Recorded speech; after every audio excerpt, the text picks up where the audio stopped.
बिस्मिल्लाहिर्रहमानिर्रहीम। अस्सलाम वालेकुम students, welcome to my YouTube channel Medicology. और बेटा आज की वीडियो के अंदर जो है हम पढ़ने वाले हैं स्ट्रक्चर्स ऑफ मोनोसैकेराइड। अच्छा बेटा, अब हम स्ट्रक्चर की बात करेंगे। पिछली वीडियो के अंदर हमने क्लासिफिकेशन को डिस्कस किया था, अब हम स्ट्रक्चर की बात करेंगे। देखो बेटा, स्ट्रक्चर के अंदर हम यूजुअली या तो पेंटोस को पढ़ाऊँगा, क्योंकि यही हमारे पास एग्जिस्टिंग होता है ना, हमारे पास पेंटोस या एक्सोस। मैंने आपको बताया था ये एग्जिस्टिंग और जो है ना हमारे पास सेपरेटेड फॉर्म में मौजूद होते हैं। बाकी सारे जो है इंटरमीडिएट्स होते हैं। मोनोसैकेराइड की बात करते हैं बेटा, ये यूजुअली हमारे पास क्रिस्टलाइन फॉर्म में होता है। जब क्रिस्टलाइन फॉर्म में होता है तो ये चेन के स्ट्रक्चर में होता है, लेकिन जब हम इसको वाटर में डिज़ोल्व करते हैं तो ये रिंग स्ट्रक्चर में कन्वर्ट हो जाता है। रिंग दो किस्म की होती है, एक होती है फ्यूरानोज रिंग और एक होती है पायरानोज रिंग। ये फ्यूरानोज रिंग ये आपको दिख रहा है कि 4 कार्बन वाली रिंग होती है, 1 2 3 4, और बाकी अगर ये हेक्सोज में है तो 2 कार्बन रिंग से बाहर होते हैं। अगर ये पेंटोज में है तो 1 कार्बन रिंग से बाहर होता है। यूजुअली पेंटोज जो है वो बनाता ही फ्यूरानोज रिंग है, वो पायरानोज नहीं बनाता। और अगर हेक्सोज में बनता है तो ये कीटो हेक्सोज में बनती है, यानी फ्रक्टोज में होता है। बाकी एल्डो हेक्सोज के अंदर ये नहीं होता। एल्डो हेक्सोज जो है वो यानी ग्लूकोज और गैलेक्टोज वो पायरानोज रिंग बनाते हैं। सही है।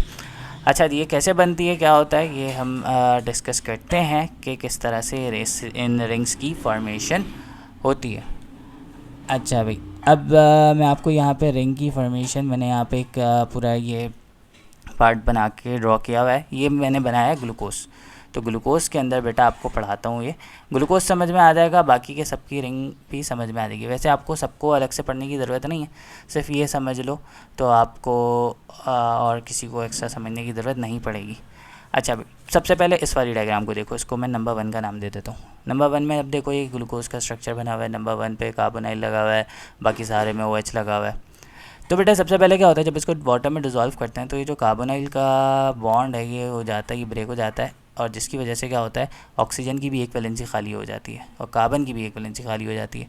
अच्छा, अब ये क्या करता है बेटा, ये कार्बन, ये जो सेकंड लास्ट कार्बन है जिसको हम कहते हैं पेनल्टीमेट कार्बन, क्योंकि ये एसिमेट्रिकल कार्बन है, ये मैं आपको समझाऊंगा अभी आगे। अभी मैं एसिमेट्री की बात नहीं कर रहा, कायरल की बात नहीं कर रहा, अगली वीडियो के अंदर समझाऊंगा। ये बस इतना याद रखो कि सेकंड लास्ट कार्बन से ये OH को विड्रॉ कर लेगा। जब सेकंड लास्ट कार्बन से OH को विड्रॉ कर लेगा तो अब आप आ जाओ डायग्राम नंबर 2 के ऊपर। तो जब ये इसको यहाँ से OH निकल जाएगा और यहाँ पे आके अटैच हो जाएगा। अब ये कार्बन हो गया विदाउट OH, और ये ऑक्सीजन के पास भी एक, इस कार्बन की वैलेंसी पूरी हो गई, लेकिन इस ऑक्सीजन जो है ये अभी भी बेचारा सिंगल है, और ये जो है इसके पास भी ख़त्म है। तो अब क्या होता है बेटा, ये ऑक्सीजन जो होता है, ये जो ऑक्सीजन है, ये ऑक्सीजन क्या करेगा, इस कार्बन के साथ बना लेगा बॉन्ड। तो जब ये इसके साथ बॉन्ड बनाएगा तो ये एक रिंग, देखो अब ये फर्स्ट कार्बन जो है ऑक्सीजन के ज़रिए से कार्बन नंबर 5 के साथ हो गया अटैच, तो एक रिंग स्ट्रक्चर बन गई। तो ये रिंग स्ट्रक्चर, अच्छा ये जो प्रेजेंटेशन है रिंग की इस तरह से स्ट्रक्चर वाली, इसको हम कहते हैं फिशर प्रोजेक्शन। Fisher projection. और अगर हम इसको ऐसे बाकायदा रिंग में बना के देखेंगे तो ये हमारे पास कहलाता है हैवर्थ प्रोजेक्शन। अब एक चीज़ बेटा याद रखना, आप ये देख सकते हो कि ये है कार्बन नंबर 1, सही है, carbon number 2, carbon number 3, carbon number 4 and carbon number 5।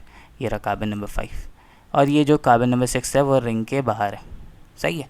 अब एक चीज़ बहुत इंपॉर्टेंट है बेटा, अगर ये कार्बन नंबर 1 पे OH जो है वो यहाँ पर नीचे लगा हुआ है और H जो है ये ऊपर लगा हुआ है, तो ये हमारे पास कहलाता है अल्फ़ा ग्लूकोज।